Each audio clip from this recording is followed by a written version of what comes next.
and good evening, depending on where you are in the world right now. My name is Parker. I consult on valuation and advisory matters for Taqiim. Today's session is going to focus on sustainability and ESG as it relates to real estate valuation. This is part of a collaborative webinar series between Taqiim and RICS, and thank you all for attending today. A shorter version of this presentation was given about a month ago during the International Valuation Conference, but it seems almost a world away right now. Between then and now, the world, as at yesterday, registered its 8 billionth birth. So the global population as it stands right now is 8 billion. We've officially crossed that threshold. And as you're aware, there's increasing competition for resources for the planet. And this is becoming increasingly pertinent given the climate change and the sustainability debate that's ongoing.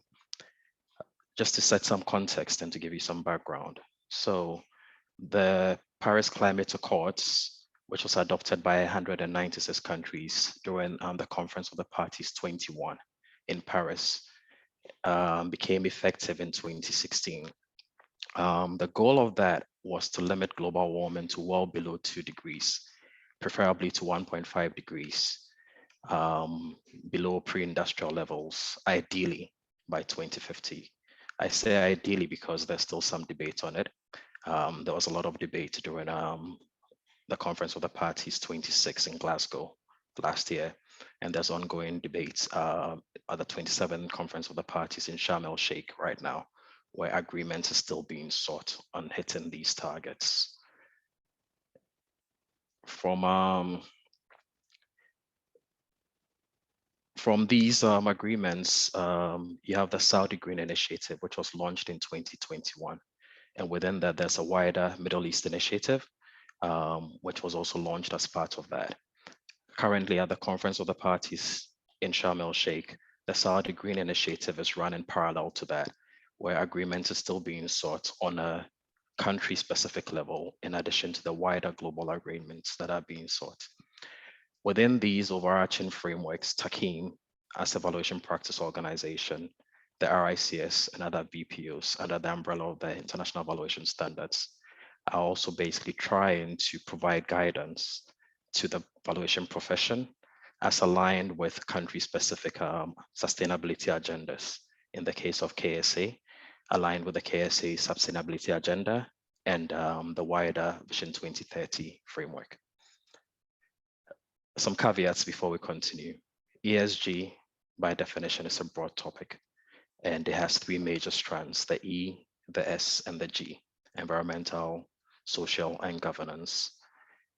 Our focus today will be on real estate and environmental sustainability as it pertains to real estate. But it's impossible to touch on the other strands of ESG. So tangentially, we'll be exploring those, but not in granular detail.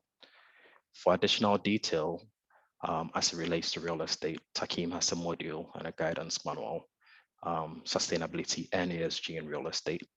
So you can refer to that. The RICS has a similar paper on commercial property and ESG, and the IVSC has also issued guidance on the topic. So there's a raft of information out there coming from different directions and more relevant to different jurisdictions, but broadly, they're all headed in the same direction and giving guidance. Note of caution though, sustainability as it's integrated in the valuation process varies geographically. The pace of adoption is faster in certain regions, it's slower in certain regions. And this is for myriad reasons, be they practical or otherwise. Real estate is the land and all things that are natural and a natural part of the land, including trees, minerals, etc. Just so we can anchor this and focus this debate, I showed the wider real estate definition, but I want you to move towards a focus not on the natural elements affixed to the land per se, but from a building perspective. We're looking at it from the built environment for built property, which is buildings on the land. So that's going to be the focus of this debate. Environmental, social, and governance, which are the E, the S, and the G. These taken together are the criteria that establish a framework for assessing the impact of sustainability and ethical practices. The emphasis here is mine, sustainability and ethical practices, because you notice that sustainability weaves through the three strands of ESG, and you pick that up as we continue with this discussion. Sustainability is defined as, for the purposes of these standards, which is the RICS standards, taken to mean the consideration of matters such as, but not restricted to, the environment, climate change, health, well-being, personal and corporate responsibility, and their impacts on the valuation of an asset. So in broad terms, it's a desire to carry out activities without depleting precious resources or having harmful impacts on society and the planet as a whole. Now for the environmental, and as I noted earlier on, the three strands are all underpinned by sustainability and ethical practices, hence the approach from a sustainability standpoint for this discussion. Carbon emissions, natural or man-made, have far-reaching implications for our planet. Globally, temperatures have been rising consistently since the pre-industrial levels in and around the 1800s to the end of the 1800s, and they're up by 1.1 degrees Celsius on a global level.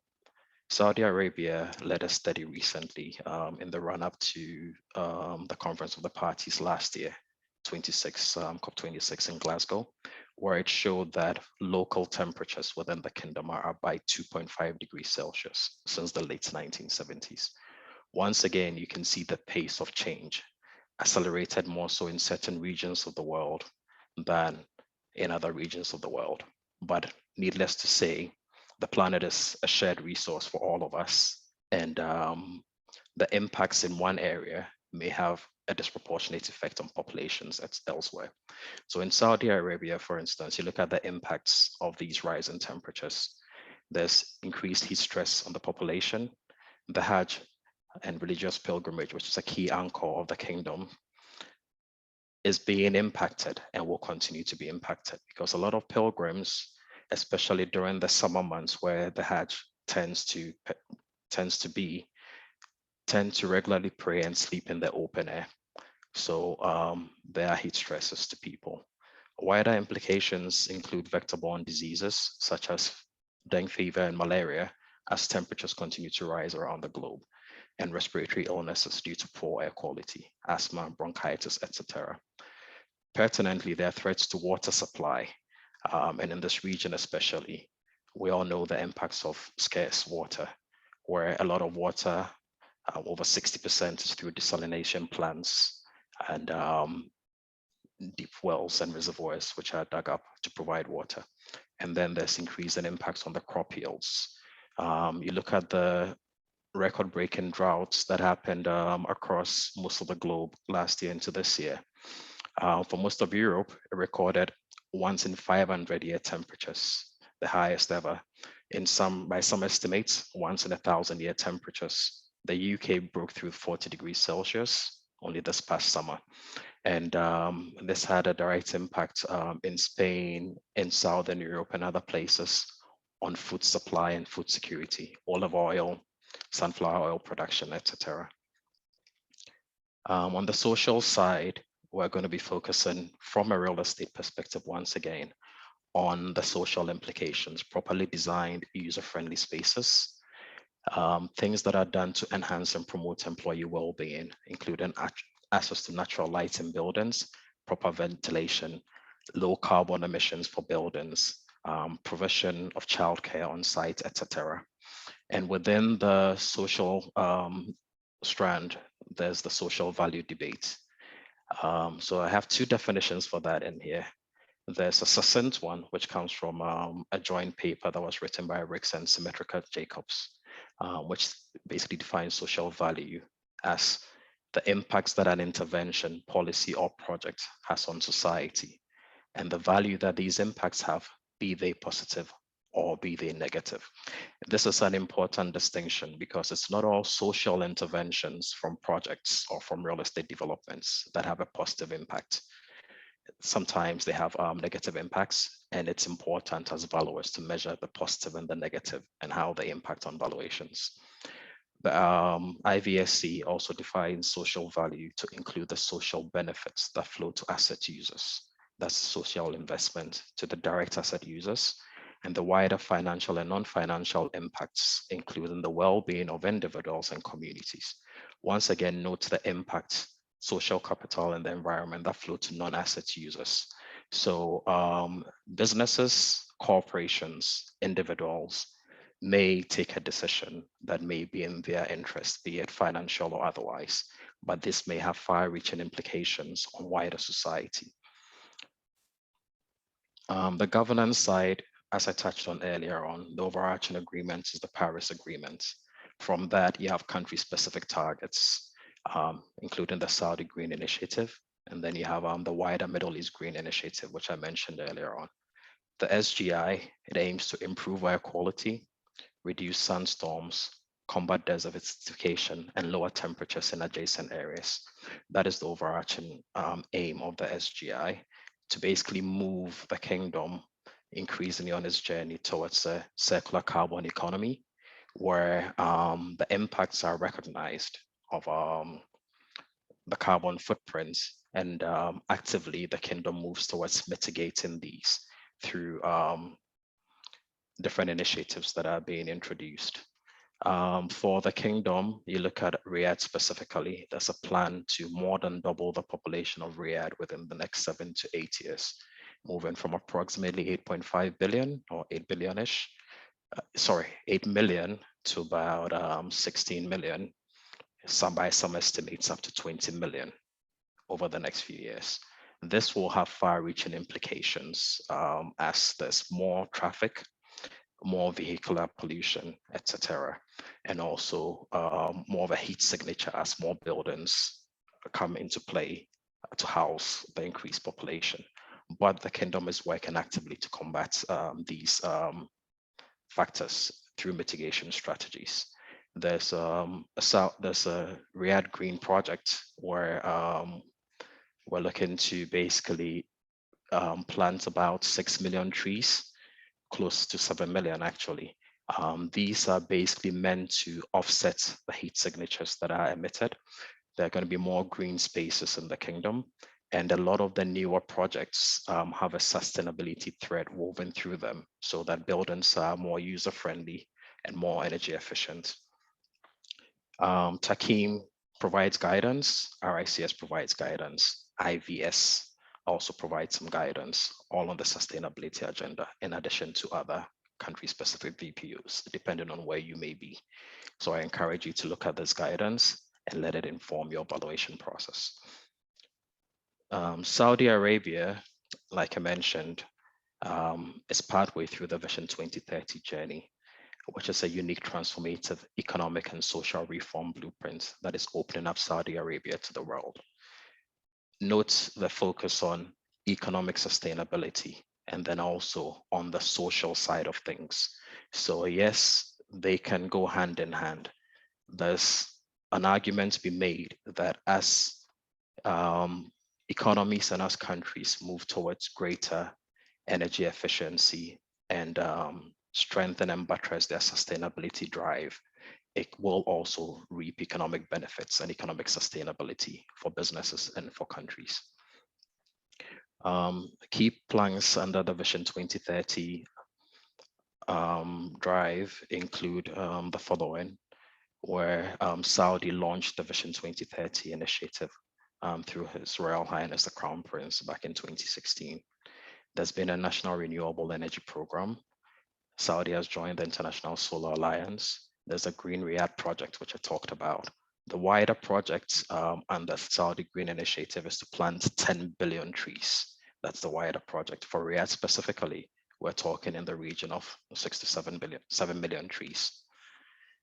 And Saudi also announced its goal to attain net zero by 2060 at last year's Conference of the Parties in Glasgow. And additional measures are being put in place and being discussed. There were active discussions last week coming into this week, which is going to be the final week of the 27th Conference of the Parties in Egypt. Yeah. So these are the planks on which Vision 2030 rests. There's a drive towards a circular carbon economy, which is basically a system of cradle to cradle, not cradle to grave, whereby there's a focus on extraction, use, and then reuse, with things being recycled into the process, be it for real estate or be it for other materials.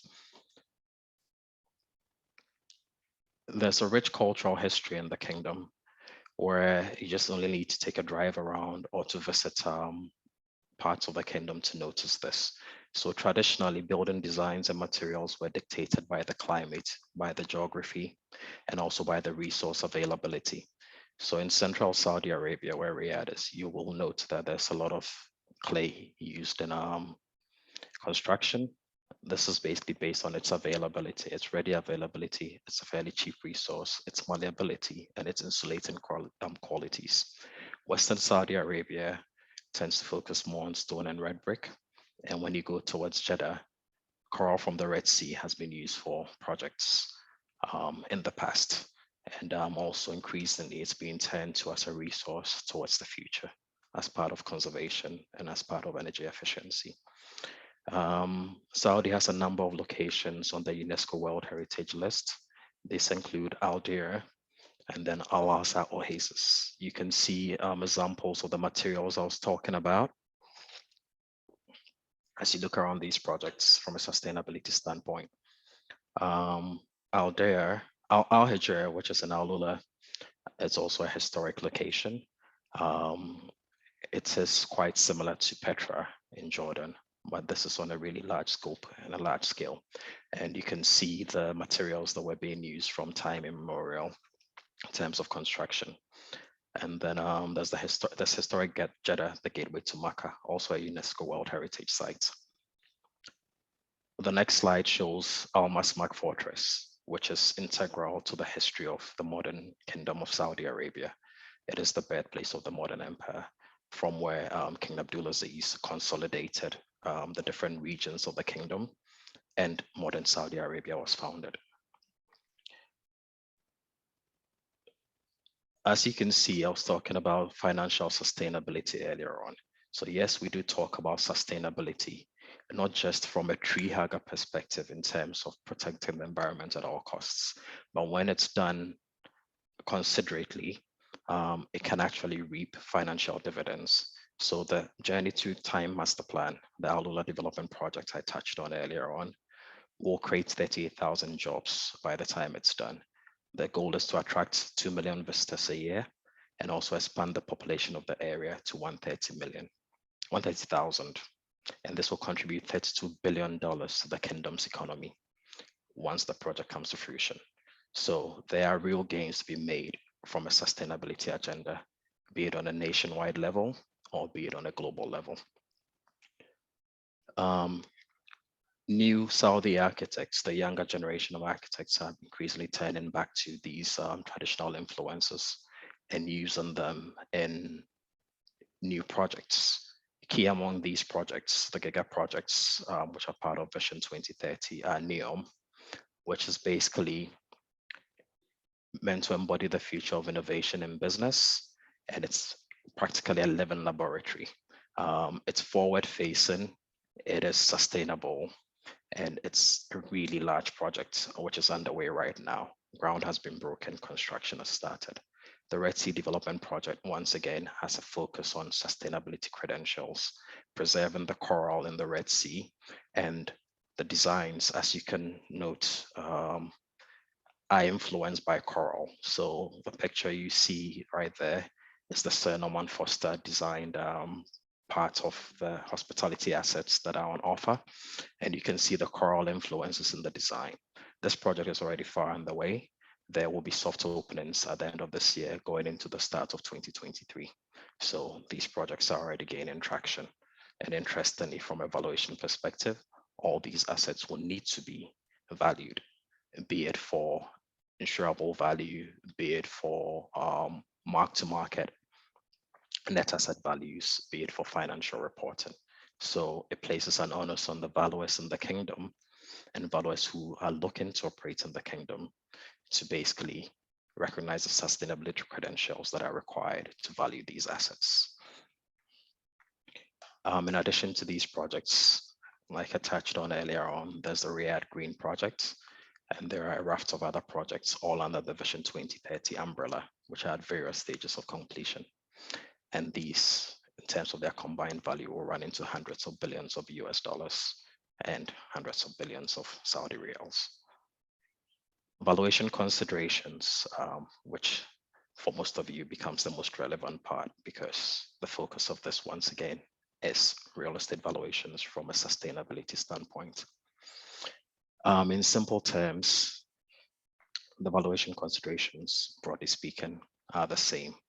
So basically, whenever you're valuing an asset, you are looking at certain key market drivers in terms of your valuation, but correctly assessing the sustainability factors and their effect or impact on value do present some challenges to the valuer, in part because of a lack of standardized ESG reporting or rating tools and frameworks, and also in part because of the additional currently non-conventional valuation skill sets sometimes required by the valuer, especially for more complex property.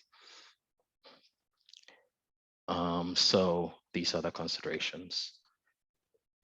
Standards and compliance with standards. So valuer regulation and compliance is meant to uphold stakeholder trust, especially the public's trust in the profession. So for Saudi, the accredited valuers law underpins valuations in the Kingdom of Saudi Arabia. Compliance with that is required, and that's anchored to the international valuation standards and Taqeem's sector-specific guidance manuals. Within the AVL, there's an obligation on valuers to ensure that they have the necessary skills and knowledge, right? The focus here is mine to competently analyze ESG and sustainability considerations, because you do need the necessary skill set for any valuation you undertake. So it is pertinent on the valuer to ensure that they are competent for the properties that they need to do valuations for. The IVS framework says the same thing, right? Valuations must be prepared by an individual or firm having the appropriate technical skills, the experience, and the knowledge of the subject of the valuation. So it's increasingly pertinent that valuers focus on these requirements and ensure that their valuations are in compliance with the law, with local law, with the various regulations on which they operate, and also with the guidance manuals that influence their valuations. In terms of resources and tools, there's still a debate on whether convergence is happening fast enough or if it's still happening too slowly. There was a raft of different standards shaped by the GRI, the Global Reporting Initiative, the Financial Stability Board, which is the FSB, Sustainability Accounting Standards Board, and other influencers in the marketplace. But increasingly, these various initiatives and standards are converging. So in June 2022, which was over the summer, towards further unifying the standards, the Value Reporting Foundation and the Sustainability Accounting Standards Board, they consolidated under the IFRS Foundation. So now there's a new raft of standards, the International Sustainability Standards Board, which is influencing the way forward in terms of standards adoption.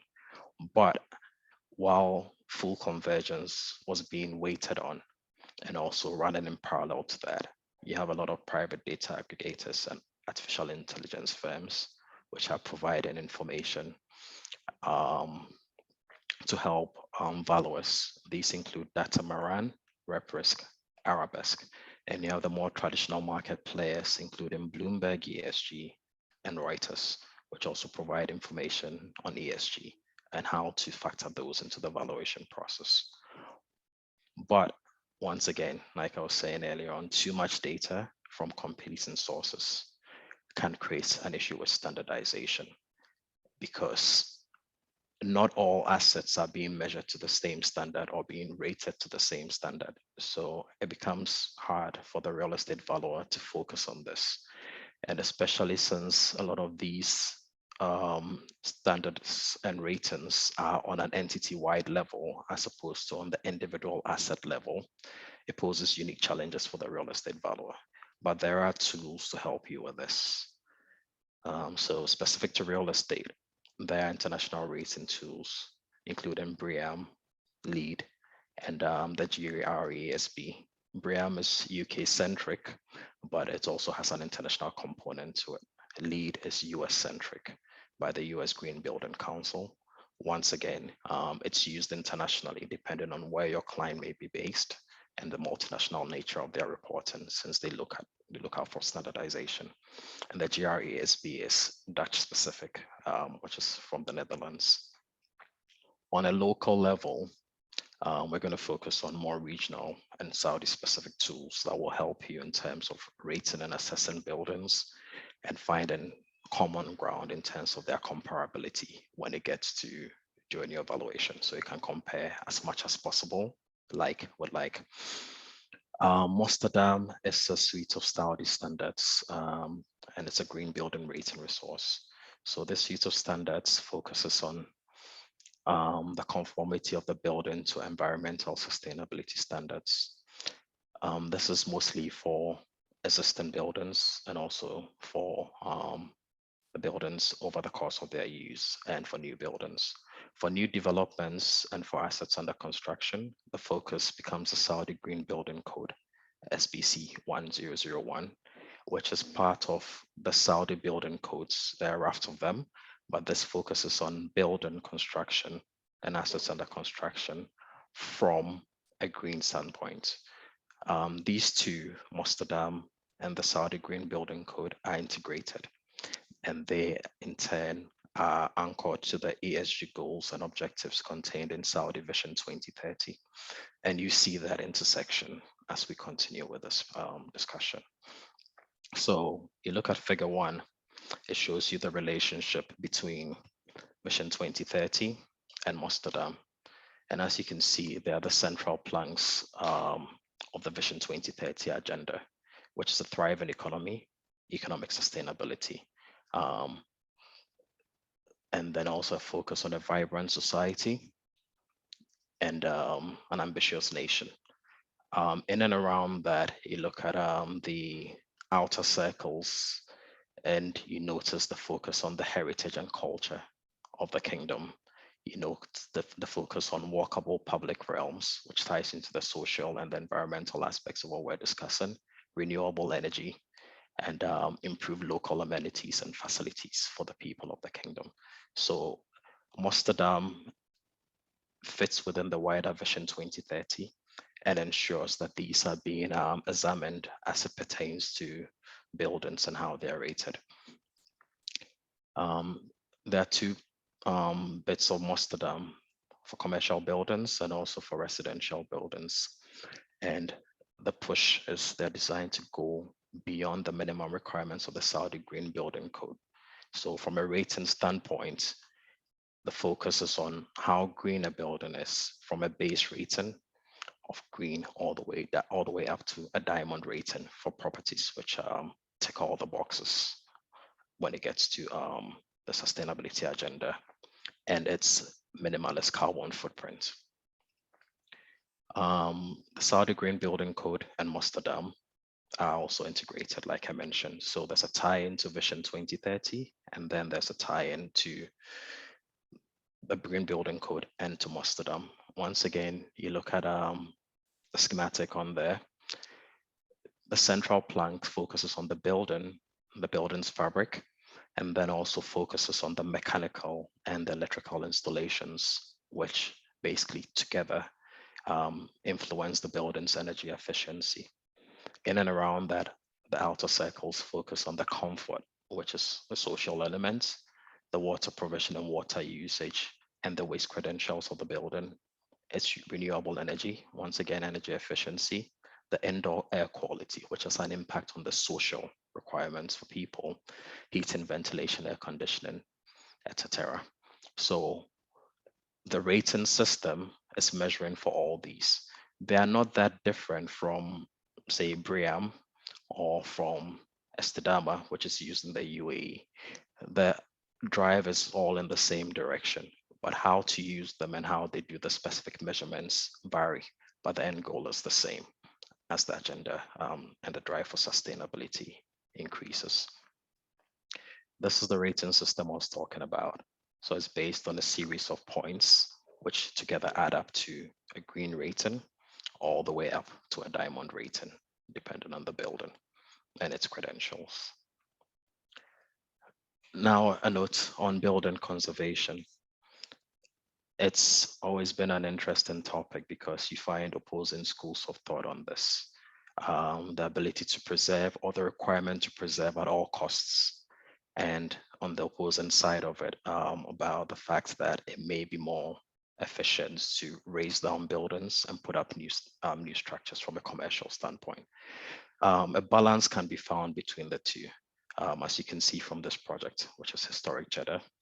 It's a UNESCO World Heritage Site, and it's the gateway to Makkah. So there's an interesting project to bring to considerately refurbish and redevelop the assets. So you're looking at it, this is what I was talking about, the opposing sides. So within the sustainability debate, there are those who believe that the building's local character and the development should be preserved at all costs. But modern thinking is increasingly moving towards finding a balance between sustainably preserving the assets in their original form and permitting some change. Reason I'm saying this is for buildings that have lasted through time, the ability to adapt and reuse them actually enhances their sustainability credentials. If the building is not fit for purpose and is preserved at all costs as a monument, there's no economic benefits, and there's also usually no social benefit to the wider society. So some change should be permissible, and that change should focus on user-friendly adaptations, which preserve the history and the heritage of the building and the culture of the local people, but at the same time makes the assets usable, which brings value to the assets and value to the wider society. So a good example of this balance is found in the Gateway to Makkah project, the project which I showed you in the preceding slide. And you notice that it's meant to turn and transform Jeddah's old city or quarter into an open air museum. But once again, we get to the cost and the balance that I was talking about, because traditional materials can be expensive and very difficult to source or make. So for the Gateway to Makkah project, only Red Sea mud and coral limestone had to be used to restore the walls on the project. And this ensures that the distinct character of the assets are preserved, but it's also time consuming and expensive. You have similar debates raging around the world. You look at the UK Houses of Parliament right now, they've been under refurbishment since forever, really. The estimated costs at last count, which was about a week ago, shows that the project could run into a total cost of £22 billion. And at the current rate, it could take over 70 years to fully restore the buildings. So once again, a balance has to be found between conservation and sustainable reuse. For heritage buildings, that's the buildings that have survived sometimes for centuries. What I was saying is they have proved durable over time, and they've been adaptable to meet the changing needs of society. So then there's a stronger case to be made for preserving these and reusing them. And when this is done properly and it's used as a driver for sustainable regeneration, these successful projects can improve the quality of life, transform areas that are failing, and empower local people. And it creates a better and more sustainable low carbon environment, which enhances the well-being of the users and wider society. For modern buildings, the factors are usually the same and they hold true. When I say modern buildings, I'm not just talking about new build, but also for older modern buildings where they can be sensitively retrofitted to improve their carbon efficiency, and that can be a viable option. But once again, like I said, thoughtful refurbishment can require substantial capital expenditure. So the key and the target is to ensure that this is done in a way where the costs do not absolutely outweigh the benefits and then negates the value of the project to people and to society as a whole. Within the conservation, repair, and maintenance cost debate, again, this is the point I was saying that needs to be noted, that to sustainably preserve buildings through reuse, it should be recognized that for some buildings, based on life cycle costing, it may be prohibitive to actually refurbish these ones. So sometimes it actually makes sense to replace these buildings with ecologically friendly, carbon neutral, or carbon negative new build alternatives. So I know it is a controversial statement, but it is a real statement because I talked once again about the benefits of these assets and buildings and real estate to the wider population. You don't want to preserve monuments at all costs if they cannot be used for society and enhance the well-being of people. This leads into the stakeholder perception I was talking about, opposing schools of thoughts. You have developers who are commercially driven and who basically are thinking of short-term economic gain. And then you have activists and environmentalists who believe that you need to preserve a property at all costs. Valuers need to factor in these opposing perceptions, parse them, look at it from a practical standpoint, and note the implications in the present, and also potentially into the future, especially where they need to forecast for their DCF analysis and other valuation methods that they use. So yes, valuation is anchored to a point in time, a date of valuation. But as you all realize, for some of the methods of valuation, it requires some forecasting and figuring out what the regulatory landscape will be and which buildings will have a premium based on the green credentials and buildings which may have a discount applied to them, or a so-called brown discount, due to the fact that they do not comply with the change in marketplace. So the valuation methods, focusing on the traditional or conventional valuation methods, first of all. The drivers, like I said, hold the same in terms of looking at it from a market perspective. The desirability of location, the building's accessibility, the suitability of its use and its condition, and the planning and regulatory framework placed on the property in terms of restrictions and in terms of what's allowable. So once again, a focus on the traditional approaches. There are some other approaches to valuations, but we'll touch on these briefly later on. These can be time consuming and cost prohibitive, and they do not always necessarily result in a value conclusion, which will be better than going with the traditional approaches and factoring in the sustainability considerations. So the market approach, some things to consider. This is, in simple terms, actually the most fit for purpose approach if you're trying to compare sustainable buildings. But there is a challenge because currently there's just not enough evidence to support the differential values that may come out of evaluation.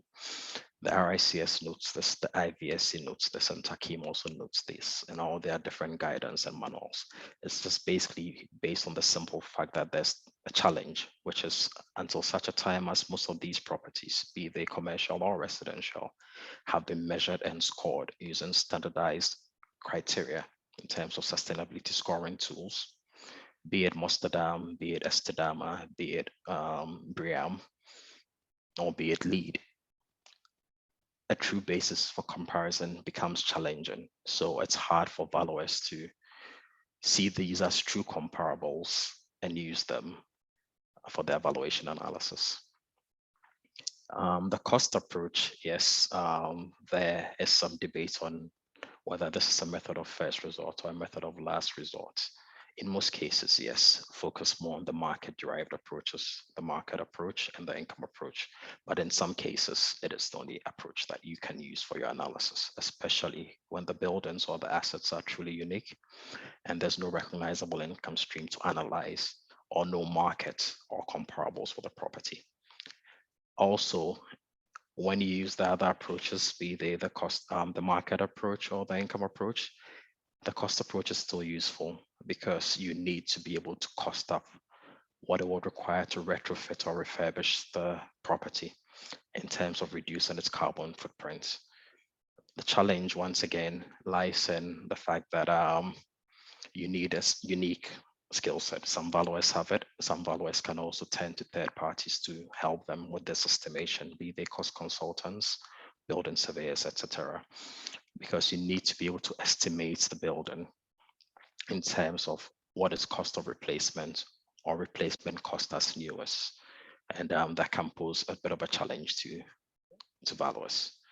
The other challenge is in estimating the obsolescence and depreciation required. For heritage assets, sometimes assets which have been around for centuries, how do you estimate a standard building life for these assets? And therein lies another challenge. So these need to be carefully considered. So usually it's a mix of using different approaches and picking the appropriate methods within the approaches, and then doing a correlation and conclusion, a weighting, and then final conclusion of value. The income approach currently is the one that best lends itself to ESG considerations in the valuation process. I say currently because as more information becomes available on the market, other approaches may become more pertinent, or a combination of approaches. It may become a lot more relevant.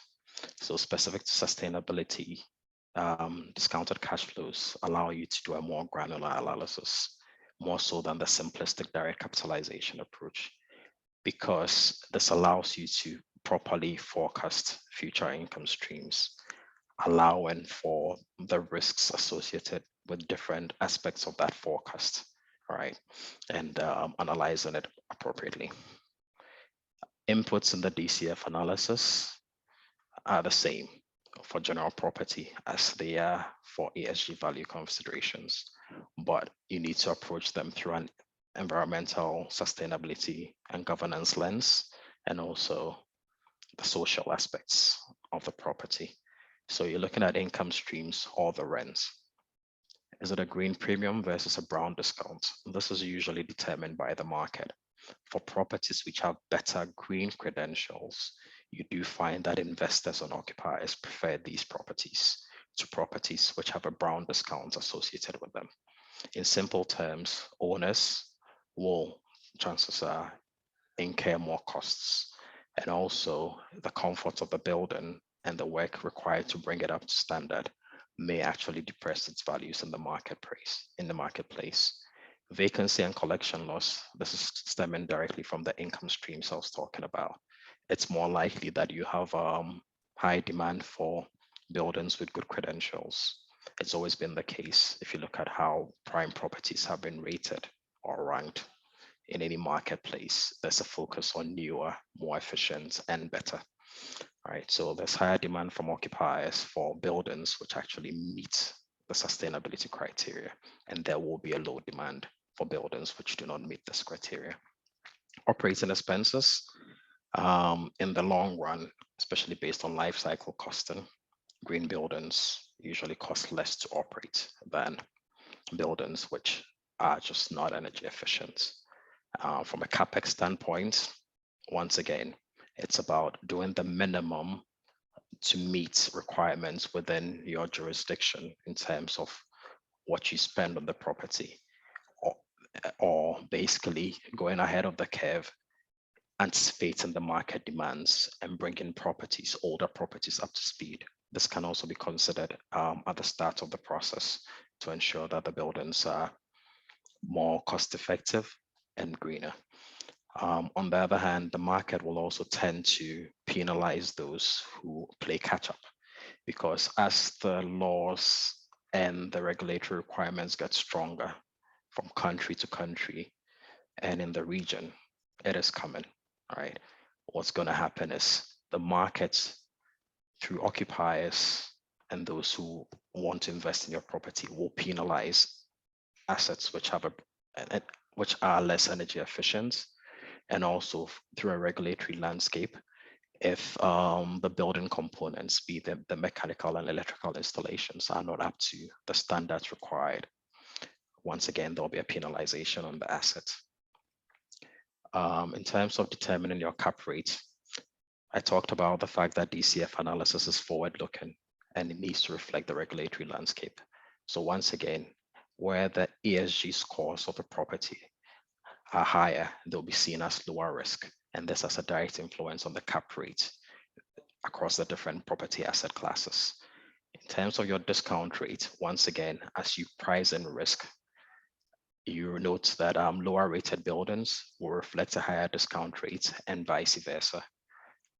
Terminal capitalization, once again, there will be an impact in terms of the cap rate tied to the sustainability requirements and credentials of the property. There are some challenges when it gets to heritage buildings in terms of applying the DCF. And also there are some non-market methodologies which are supposed to help you get around these. So for historic buildings, like I mentioned earlier on, it's not all of these that are capable of producing a cash flow or a clearly definable income stream. This is more so for true trophy assets, which are being preserved at all costs, but cannot be used in a way which basically generates an income stream. But they will continue to incur maintenance costs because they have a heritage designation. So that is one challenge. And even where you can get a clearly definable cash flow or income stream for trade-related properties, in some cases, the operational cost of maintaining and operating these assets will result in negative cash flows and hence potentially a negative asset value, another consideration for the valuer. Some alternative methods of valuations have been recommended to try to circumvent some of these challenges that you tend to experience, especially with heritage buildings and cultural assets. These include hedonic price and contingent valuation, the travel cost method, the cost benefit analysis, etc. These are not the topic of today's discussion. There's further reading that can be done on it. Taqiim has a manual which is aligned to Module 116, which looks at heritage asset valuations. And these are explored at some length. Other VPOs have touched on these. I do know that the RICS has produced some papers in the past touching on this, and it may be worth reading up on these ones. But a note of caution, they can be cost prohibitive and time intensive in terms of using these as opposed to the traditional approaches we touched on. So I would say the traditional approach is first, and if there's no other way to analyze it, and you do have the resources and the time, then you can explore the alternative approaches to valuation. As always, a note on IVS compliance. In your valuation analysis, valuers need to ensure that they are complying with international valuation standards. I say this because your local standards, be they the RICS Red Book, Taqiim guidance, ASA guidance, all fall under the broader IVS umbrella. Yes, your local guidance and standards may be more granular, but the IVS provides a framework. And once you're complying with the IVS, chances are your evaluation will be fit for purpose and cause less issues for you. So the key parts of the IVS is defining your scope of work, which needs to be clear. IVS 101, IVS 102, making appropriate investigations for the purpose of your evaluation assignment. 103 through to 105, the reporting, the basis of value, and the valuation approaches and the methods within those approaches that you adopt for your evaluation. And finally, compliance with the asset-specific standards, be they the 400s for real estate, the 200s for intangible assets valuations and business valuations, etc. And also compliance with your local guidance manuals. So in sum, as we wrap up, these are some key factors for you as valuers. You need to consider the factors at hand and ensure properties are properly researched and valued based on the conventional valuation considerations that we talked about. And also you need to start weighing in the less tangible aspects of sustainability, which we touched on in the preceding sections. Valuers need to investigate the legal and planning restrictions applicable to their property. Because from a sustainability standpoint, as planning restrictions and regulations change in your subject market, these will have implications on the valuations and your value conclusions. I touched on a good grounding in building pathology. Valuers do not necessarily need to have in-depth knowledge of quantity surveying, building costing and construction, but some basic knowledge is essential. And where you do need to outsource work, you can outsource work to other professionals and integrate that into your valuation analysis. The choice of approach or approaches and the combination of them will be dependent on the nature of the property. The valuer, and note this, is the one who makes the final decision, but the valuer needs to be able to support that decision-making process in a clear, logical, and methodical way. And finally, valuers should also acknowledge the limits of their knowledge. If you do not have the necessary skill set for that market or for that property type, it's better to acknowledge your limits, find help as you see fit, or to preempt or to prevent potential issues further down the line. You may need to walk away from certain engagements so that we ensure public trust in the profession. Some parting words for you. So this is a quote from the former chairman of the STCA, which is now the Ministry of Tourism. It ties the past with the future. And I find this especially beautiful, where it says our urban heritage and our antiquities provide continuity in our society, bonding Saudi Arabia's past with its present, and most importantly, our future. In the most profound sense, our pre-Islamic and Islamic heritages are a key part of our civilization, from the most distant times to the present. And this, the emphasis is mine, makes it worth conserving. And there's another quote that came out about a week ago out of the Conference of the Parties, the 27th version of it, which is currently running in Sharm el-Sheikh in Egypt, and which should be ending at the end of this week. It's on collective will. As Mayor Motley notes, we have the collective capacity to transform as human beings. We're in the country, Egypt, that built the pyramids. We know what it is to be able to find a vaccine within 2 years when a pandemic hits us. And we know what it is to put a man on the moon. So we can, with collective will, do what's right for the planet. And as valuers, we need to do our part in ensuring that we're considering sustainability criteria within our valuations, because it will become increasingly pertinent and there's a commercial drive for this. So these are new areas of business. These are new things that valuers need to look out for and to ensure that they're compliant with. If there are any questions, I can answer them at this stage. Yeah.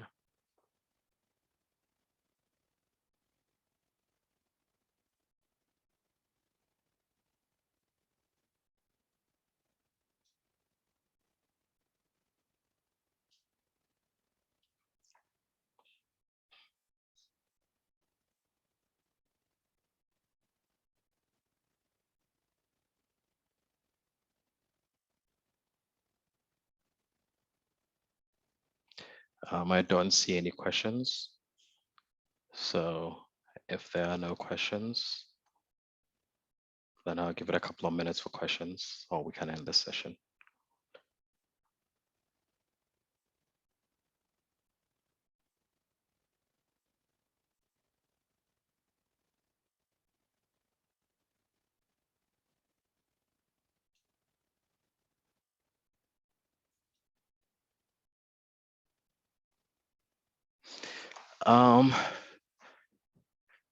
It's interesting, this question about, is there any universal definition of ESG? In simple terms, the answer is no. It's more a generic understanding of it when you pull together the different components, but different bodies have tried to give a definition for that. And that's why I anchored this, it being a collaborative RICS and Taqiim webinar. I anchored it to what the RICS says ESG is. So hopefully that's clear. But as with areas which are still emergent, there will likely be additional definitions out there, and the definition will continue to be refined. A bit like how social value has multiple definitions at present. There's heritage value, there's cultural value, etc. But there's no one single definition. But I'm sure we'll get there as we move towards standardization.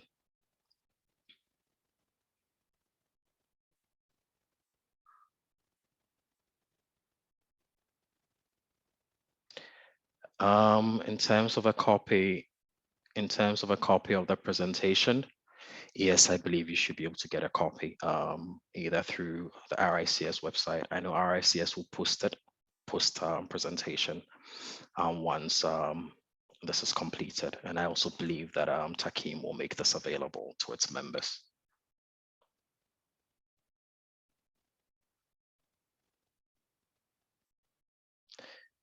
In terms of Bilal's question,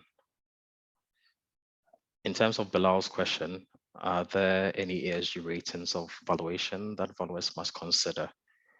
I touched on some of those. Once again, they are country specific and they are region specific, but they're also international rating standards which you can look at.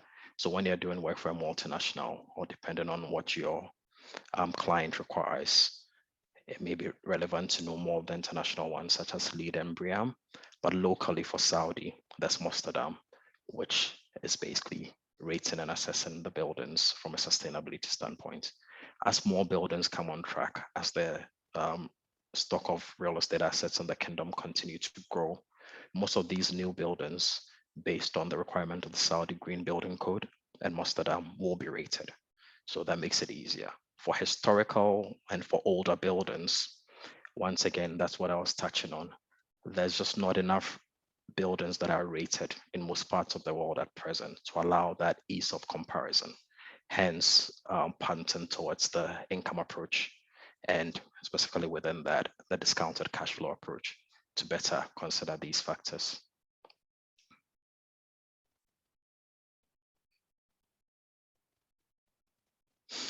All right, Mura's question. So this is for Mura's question. If you use different methods of valuation and you get different values, how do you harmonize to arrive at a good opinion of value? The simple answer, what I was told a while back around the start of my valuation career, because a lot of what I was doing was for fair value reporting and it went through very strict audit scrutiny. If the approach is used right, whether you use 3 approaches and 3 methods or 5 methods or 6 methods as the case may be under the approaches, your value conclusions will not differ that much one from the other. And it is true.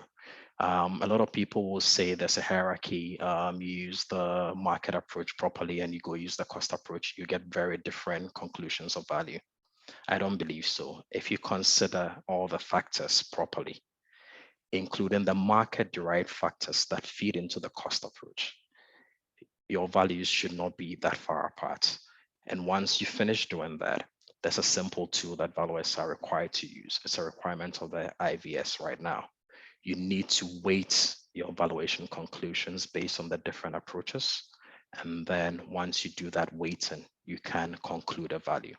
Not averaging, weighting. So that helps you to arrive at the right value.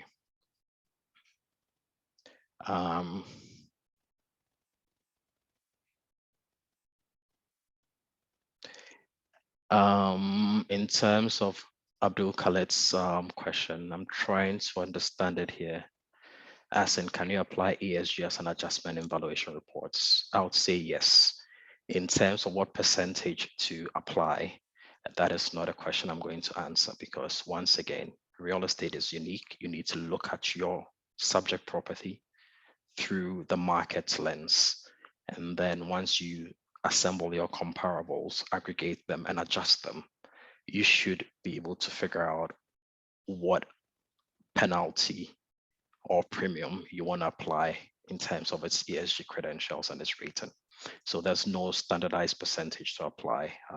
Hopefully that helps. And I'm going to take the last question. Okay, Bilal. All right. All right. So Bilal, yes, I can share an email address, and if you get you can also get to me through the Taqiim main switchboard. And if you have any questions beyond this, then I can help with that. Robertus, thank you very much for the benefit the presentation has given to you. And thank you all for attending. Our time is up now, so I'm going to have to end this presentation. Yeah. Any future questions, you can reach out and I can answer those ones. Thank you.